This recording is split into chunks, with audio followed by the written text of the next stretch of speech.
ભારતીય બંધારણના ઘડવૈયા બાબા સાહેબ આંબેડકરની 134મી જન્મ જયંતિની રાજ્યભરમાં ઉજવણી।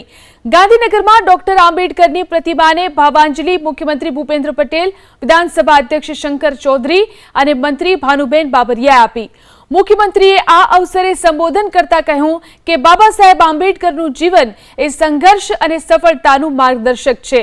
તો આ તરફ પંચમહાલના ગોધરામાં ડોક્ટર બાબા સાહેબ આંબેડકર જયંતિને લઈને રાજ્યના શિક્ષણ મંત્રીને હસ્તે બાબા સાહેબ આંબેડકરની પ્રતિમાનું ઉદ્ઘાટન કરવામાં આવ્યું। સાથે જ ભવ્ય બાઇક રેલી પણ યોજાઈ, જેમાં મોટી સંખ્યામાં લોકો જોડાયા।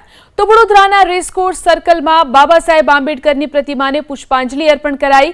ભાજપના સાંસદ ડોક્ટર હેમાંગ જોશી, શહેર ભાજપ પ્રમુખ ડોક્ટર જયપ્રકાશ સોની, મેયર પિંકીબેન સોની અને નેતાઓ પણ કમાટી બાગની સંકલ્પ ભૂમિમાં બાબા સાહેબ આંબેડકરની પ્રતિમાને પુષ્પાંજલિ અર્પણ કરવા પહોંચ્યા।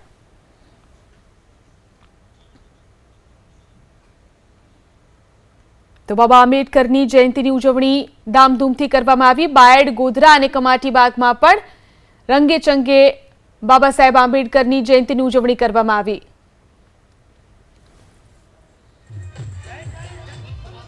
બાબા સાહેબનું દેશના સંવિધાન પ્રત્યેનું યોગદાન એ અસ્મરણીય છે। સમાજ જીવનની અંદર સમરસતા લાવવા માટે તેમણે આપેલું યોગદાન અને ભારતને બંધારણના માધ્યમથી ઐક્ય રાખવા માટેનો તેમનો ભાવ એ આવનારી પેઢીઓ હંમેશા યાદ રાખશે।